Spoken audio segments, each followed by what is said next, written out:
Good morning, everyone. Thomas Montgomery here. It's a beautiful Friday morning, June 17th, 2022. We get together with our distribution partners most weekday mornings at 8 o'clock Central to talk strategies, tips, techniques, success stories, and to support each of you. We are now on part 3 of this training topic. And the training topic is, in short, using financial literacy to help others, of course, but to create your pipeline to increase your income, regardless if you're a referral partner or a white label partner. So when we had part 1 back on Wednesday, we went through the concept of teaching webinar-based workshops, so online, not in person, just because of the simplicity, and using the 27 mistake curriculum as the subject matter. We talked about how you can either teach it yourself or just simply open up the Zoom. In other words, do the opening, play the on-demand, and then do the closing. What we also talked about, this is a really important point, is that ultimately you really don't care if anyone attends the webinar or not. Just simply by offering the webinar should generate leads or move leads into an active status, and they could go right ahead and enroll. And a couple of you, that's exactly what you're doing. You're setting up webinars following the model, but as soon as someone registers, you're reaching out to them and encouraging them to go ahead and move forward in the process instead of just waiting for the webinar. And so that's ultimately what you want to do, is you want to have strategies, credible, legitimate, ethical strategies, of course, but you want to have strategies that gets prospects engaged, because once they reach out to you, now you're in a much better position to get them engaged, which could simply be going to your webinar.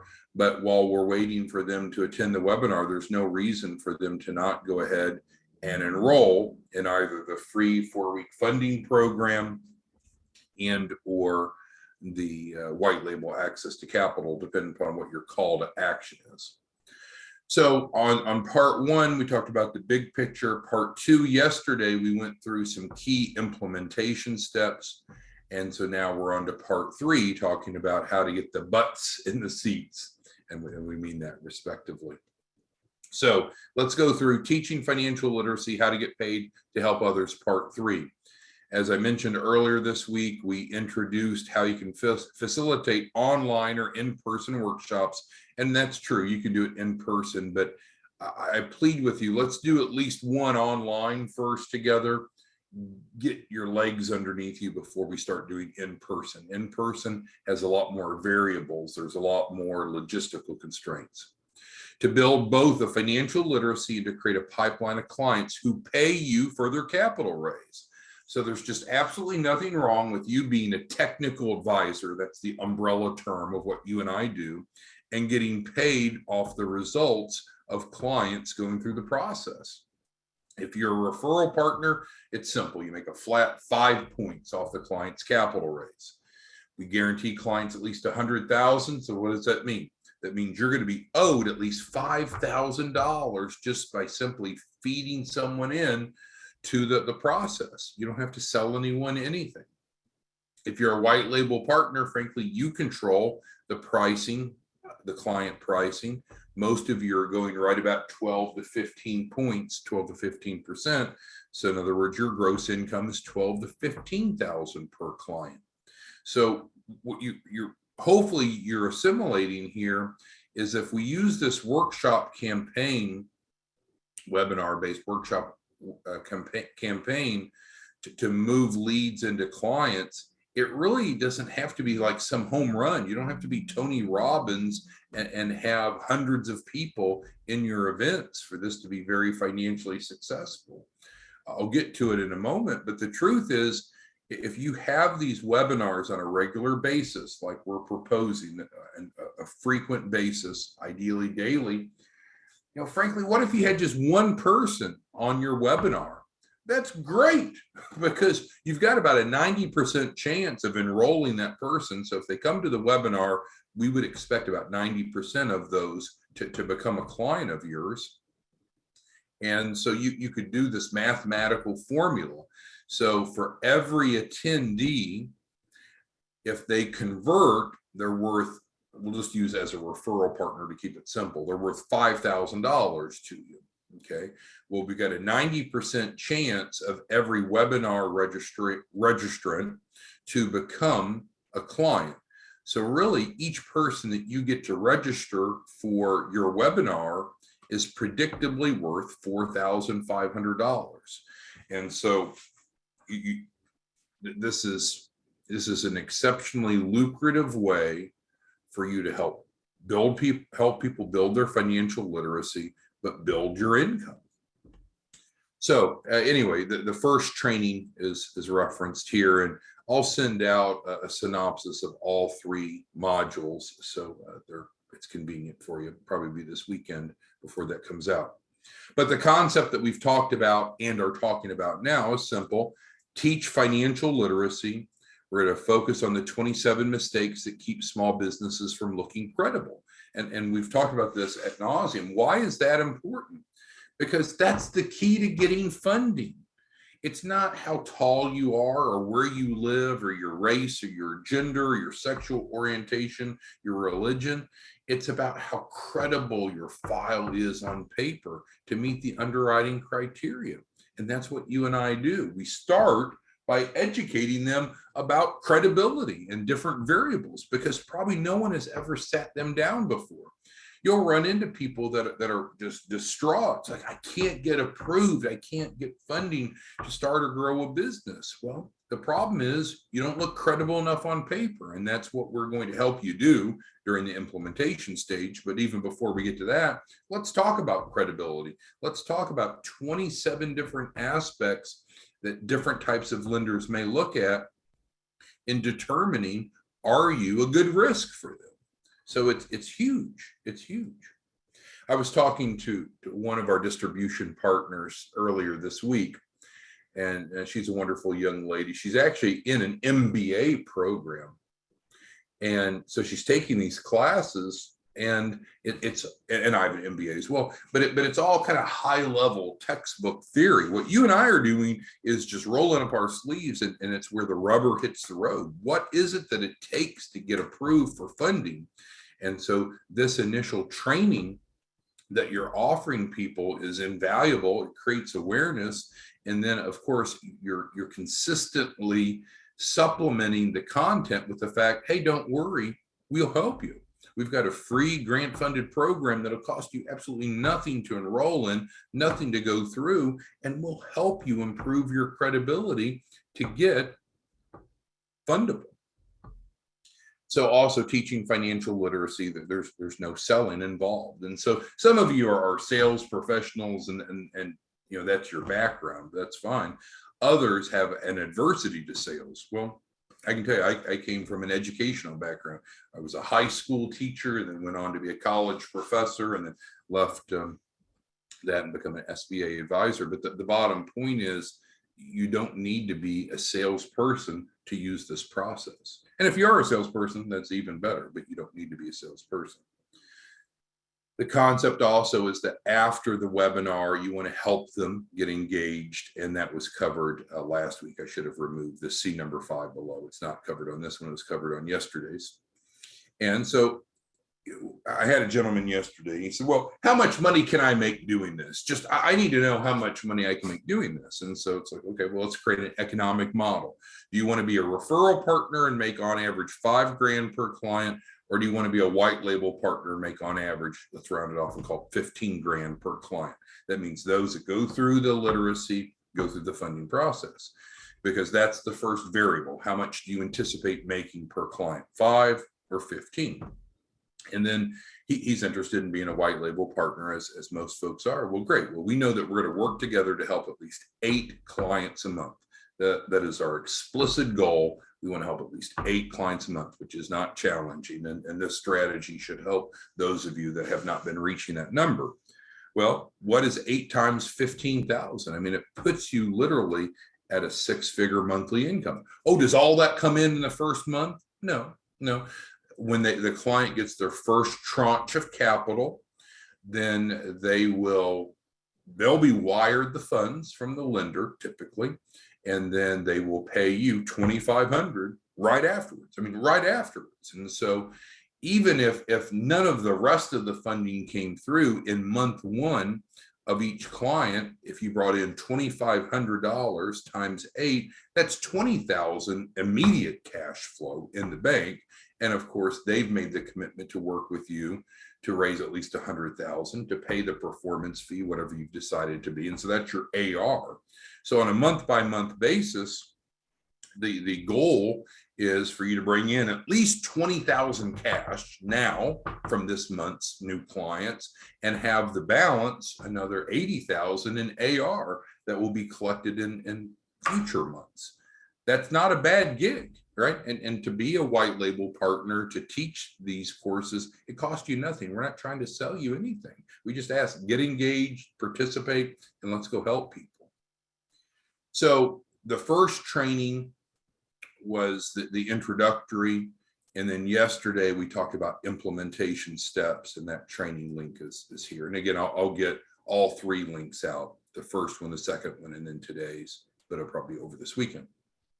So that's the background. None of that's new. That's just a refresher. But what we want to talk about today is putting the butts in the seats. And again, that's figurative, not literal, because what we're strongly encouraging each of you to do is let's focus on webinar-based financial literacy, at least at first. A few of you will have exceptions and have an opportunity to do in-person, and we can support you on that. But in general, let's focus on webinar-based, because it's the easiest to implement and it's not going to cost you anything. There tends to be cost involved when you start doing in-person events. So as we state, obviously having attendees for your webinars is important. Let's review some key strategies to generate registrations, because if we think about what we're trying to do, we're trying to get people to register for your webinar. Now, you might say, well, Tom, isn't the goal to get them to attend the webinar? Actually, no. I mean, we'd love them to attend the webinar, but the key is the registration. Because once someone has registered, and I don't mean some manufactured registration where you go in and just type in a bunch of people's names and emails and say, oh, look at that, great, I have registrations. That's not really a registration, that's more of an invitation. A registration is when someone sees the webinar information and they voluntarily decide, yeah, I'd like to register for that. So once they register, the next step in the process is hopefully for them to attend, and that would be great. But do we, as I mentioned earlier, do we really care if they attend the webinar? Not really. What we ultimately want them to do is to enroll. And if the registration is their point into the sales funnel, and you can go ahead and pivot them directly to enrollment, that's wonderful, because we're still going to give them this information. I'm not saying that this information is a farce or it's not important. It's actually part of module 1. So if you have someone that doesn't attend a webinar before enrolling, they're still going to get the information, so it's fine. But you can also use the information before they enroll to feed the funnel. Hopefully that makes sense.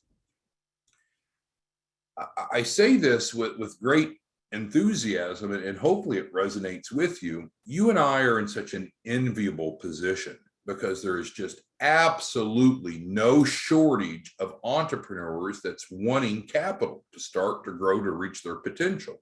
I don't know that you'll find many other industries where the demand is so high. So real estate's pretty hot right now, although I know interest rates are going up and that the housing market is tight. But is everyone looking to buy a house right now? No. Some people have recently bought a house. Some people are happy where they live. Some people are not in the market. But from the entrepreneur perspective, there's very few people that own small businesses or that want to start a small business that doesn't want and need more capital. So the potential is just incredible. But we are going to have to create awareness. And so at some point, we have to have this straightforward understanding that that's your role. right? We can provide the content and the structure and the support, but at the end of the day, you're going to get paid what you're worth, quite frankly. And that is based upon your ability to generate enrollments. Now, do you have to be a salesperson? No, we've already covered that. But if you can't implement the strategies that we're talking about, of course, with our support and resources, then it just may not be the right fit for you. So we can certainly go through and train on these topics, which we're going to go through today, different ways to generate attendees. But this is ultimately what you bring to the table. Now, I'm going to show you a few tricks of the trade to move that off of your plate. But the bottom line is, this is your role in this. And if you do this, then you can reap the rewards. It's okay to try and not be immensely successful, a small amount of success. For our typical referral partner, let's say that you had started having webinars once a week, which we encourage once a day, but let's say you had one a week, and you only had one person in your first month go through the process. It was just an abysmal failure, but you're still looking at $5,000 of income for that month if you're a referral partner, 15 or so if you're a white label partner. My God, man, that's more than most people make with their full-time employment. So if you teach or leverage financial literacy to help others, even if you fail, you should still make more than what most people do at their full-time jobs. So let's go back to attendee development. You got several different bullets, and this is where I think there'll be the most dialogue. So if you have questions, comments, concerns, please type it into the Q&A, which is like a chat box of Zoom. So we're going to go through what we believe are the best ways to generate registrations for your webinar. The first is unsold leads, and that may seem very foreign to you, but it should. Take Bruce. Bruce is one of our white label partners. Bruce has a lot of people that he's introduced over the past months, probably even years, that never went through with it. Well, those are unsold leads. So those are part of his database, people that he's already marketed to that didn't come out the other end. Well, there's a group of people to introduce a new option, because that's the path of least resistance. It's unsold leads. So typically, if you look at a sales funnel, which I know we're financial literacy and we're calling it not sales, but ignoring those semantics, typically most effort is incurred, whether it be cost or labor, to generate a lead, to acquire a lead. Once you have the lead, then you want to have multiple campaigns to try to move that lead forward to become a client so you can monetize it.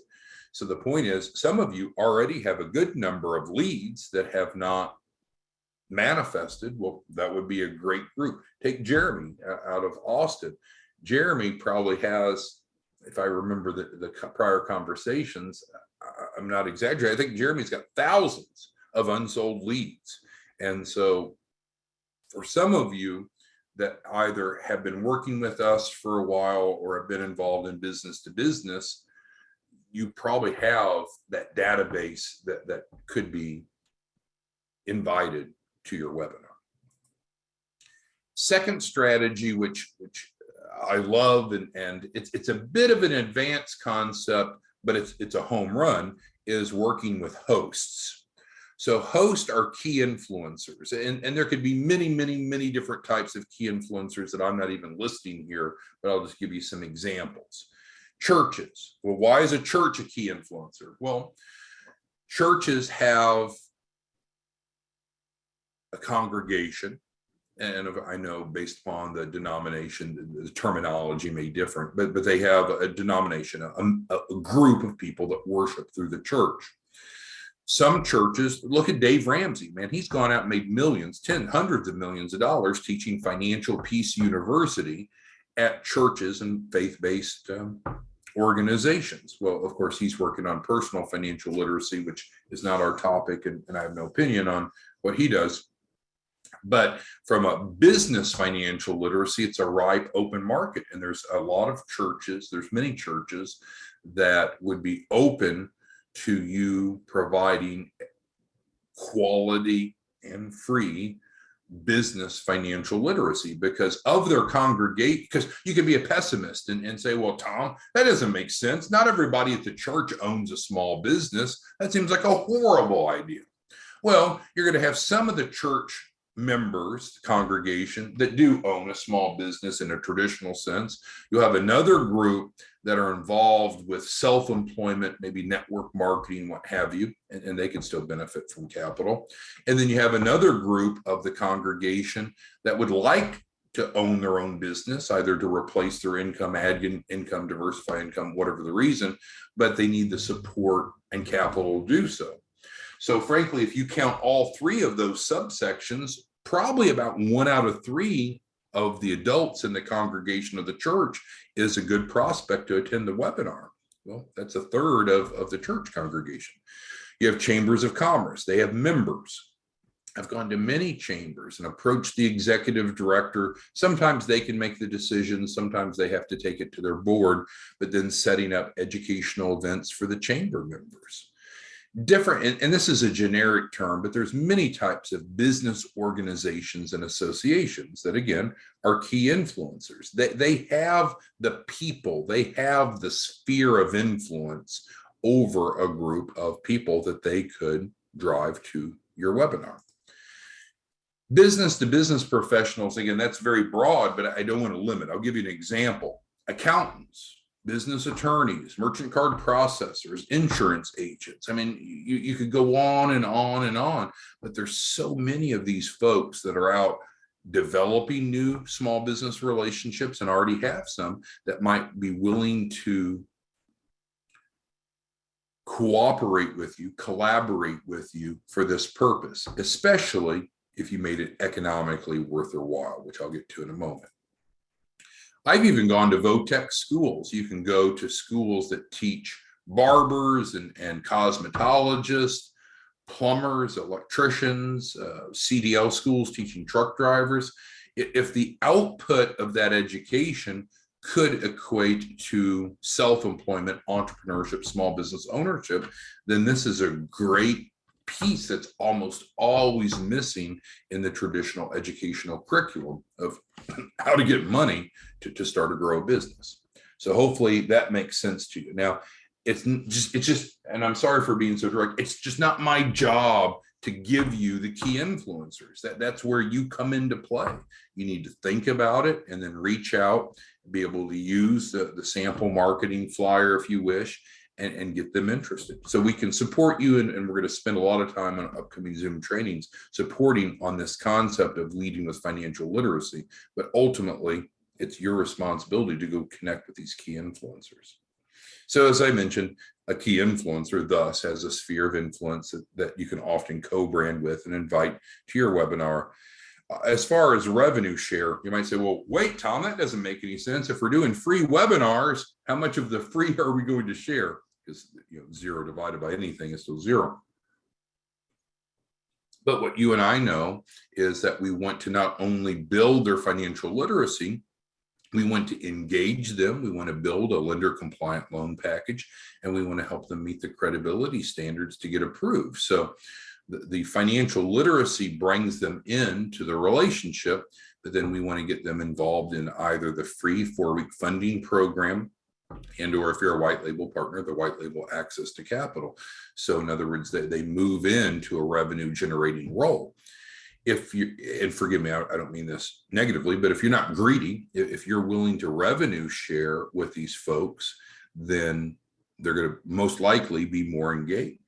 And so that makes sense. Another, and again, if you have any questions on each of these bullets as we go through, just type it into the Q&A and we'll stop and we'll talk about it. This one is kind of hard to word, but the expression we used to use is go fishing where the fish are. My point here is that there are already meetings of people where they're already gathering. And it could very well be a gathering of your target audience, which would be typically small business owners. So now you're not really trying to get a new event scheduled. you're trying to almost become a guest speaker of an existing type of gathering. And so you have meetup groups, Rotary clubs, and such. Again, your job is to take this information and go apply it. But I just wanted you to think not only about setting up an event using host, which was bullet 2. Here we're talking about where the events are already happening and you almost getting plugged in as a guest speaker. So for example, I was recently in Florida. There's a National Contractors Association of Black women construction entrepreneurs, and they loved it. So they invited me to come into their national conference, and I spoke at a session. So that they didn't bring all these people in from around the country to hear me. They were already there, but this was an important topic to be included. So that's the point I'm trying to make on the third bullet. Fourth bullet is there's always this new steady flow of creation of new businesses. So in addition to existing businesses, which there's millions of, there are new LLCs and C Corps and S Corps being formed on a monthly, on a weekly, on a daily basis. And frankly, that's public information. There's a number of ways that you can get that information because again, it's public. But one way to get it is through Data Axle. Now, Data Axle used to be called Sales Genie, used to be called Reference USA. You can go there. Now it's a fee-based database, but I'll tell you 2 ways to avoid paying the fee, or you can just pay the fee and subscribe. But to use it free, here are 2 ways. Number 1, you can go on there and they'll give you a free 3-day trial. So that would be number 1. And then also many libraries provide access to it for free. But when you go to the library, they may not be so up to speed with their new branding. So you might have to ask, hey, do you have Reference USA or Sales Genie available in your resource library? I know I can access it for free through my library and do as many queries as I want. Well, why would this be valuable again? Because you can drill in and filter off of the variables. Because really, it's a database of every business, pretty much every business in the United States. So if you wanted to focus on certain locations, certain industries, or in this case, recent start dates, that's the point. And I know in certain times in our evolution, we say, hey, you know what, we'll go get these for you. If you just need us to provide you the leads, we will. But my goodness, the comp plan is so lucrative. It's very difficult for us to pay out so much money and then do all the work. So instead, what we're asking you to do is to consider these different strategies, pick whichever that you want to use, and then we'll support you and assist you in setting up these webinars and conducting these webinars, which will create a steady flow for you. Okay, you could also go out and just buy leads. And of course, we call this first one our Jeff model. Jeff is our record holder thus far. He hit the record last August, and he had over 400 client enrollments. Not leads, not registrations for a webinar, but literally enrollments. Where did most, not all, but where did most of those come from?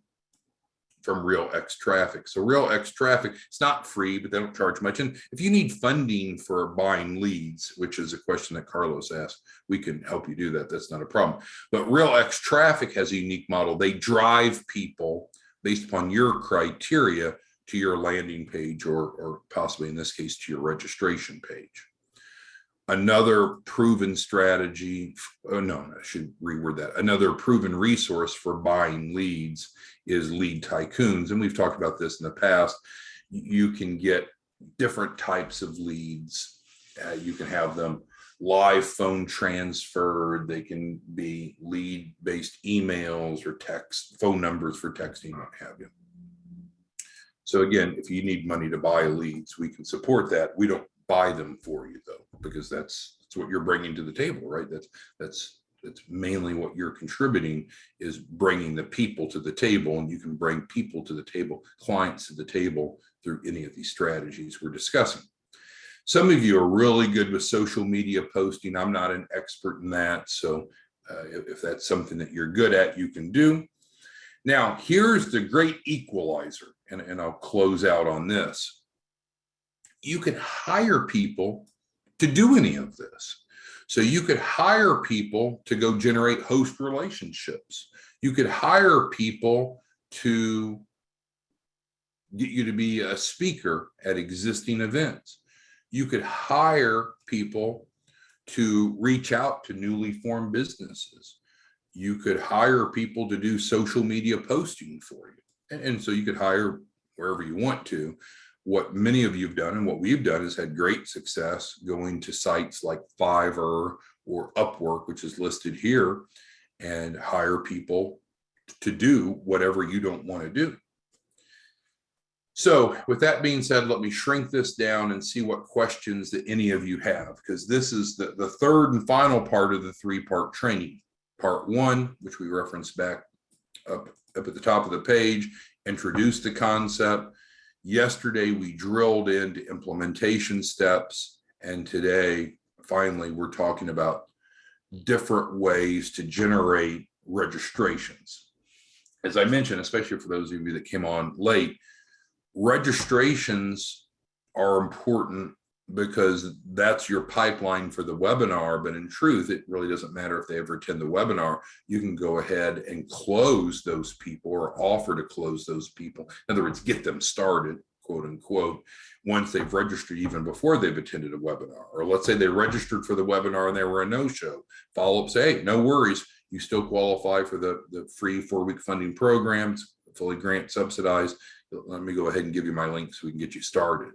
So hopefully that makes sense. Also, one other key element that I mentioned is don't worry about having a large number of people. Depending upon how you set up your Zoom, either they can see the attendees or not, they can see the number of attendees or not. And even back when I was doing in-person workshops, even before the COVID pandemic, even if you have a very small number of people, economically it works out. It's okay. If I did a workshop and I had 2 or 3 people there, we'd have a great interactive time. It wasn't like a downer. Oh, I was expecting 30 people, only have 3. Great. Out of those 3, I expect 2 out of 3 to sign up, and you're going to make $5,000 to $15,000 over the life cycle of each of those clients. So, I mean, even if you had, as I mentioned earlier, even if you had 2 people attend your webinar, if you mask who's attending so they can't gauge, oh, well, why did only 2 people show up? You still statistically would expect to close at least one of the 2 of them and generate $5,000 to $15,000. So don't get disappointed, in my opinion, don't get disappointed if you start with small numbers. The key is to set up these webinars and frankly, have them on a regular, reoccurring basis. I'd recommend daily, but that may be too aggressive for you. Another strategy, let's say that just daily is too much. It makes sense, but it's too much. Well, work with some other distribution partners, right? And so you could have 7 of you, and one of you do Mondays, and one of you do Tuesdays, and one of you do Wednesdays, and split up the days. But that way your marketing truly reflects this concept that I'm trying to emphasize. Having the webinar on a consistent basis, same time of the day, every day, will get you exponentially higher results than just doing it once in a while. Okay, so let's see what questions you have, and then we'll wrap it up. Carlos is asking about buying leads. So yes, if you want to buy leads, and I'm not trying to sell you leads, and I don't make any money from you getting leads from these places, so there's no conflict of interest.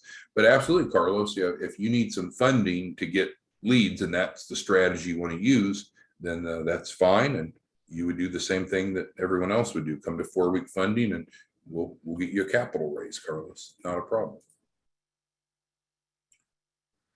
All right. Veronica says, can we use the text method to invite to the webinar? Absolutely. Absolutely. And so you'll, as we talked about yesterday on implementation training, we recommend, again, it doesn't matter to us, you can do what you want, but we recommend hosting the webinars on Zoom. We recommend using Eventbrite as your registration tool, and both of those will generate the links that you would need, Veronica, to be able to text them out. But I'm not a Zoom expert, so I don't do training on Zoom. I'm not a Eventbrite expert, so I'm not. That's not the level of training and support that we provide. So if you know how to use those tools, use them. If you need to learn how to use them and want to learn how to use them, learn how. If you want to outsource it, not only can you hire marketers, you can hire people that can do all different types of things on Upwork. Well, that's asking about connecting to others. And so that's a great point. So I would certainly encourage you to work with a group. So you could introduce to others the opportunity to be a white label partner. You can earn overrides from their production and actually create a team of white label partners, Lynette. So we've talked about on prior trainings how to become a regional vice president, which costs nothing.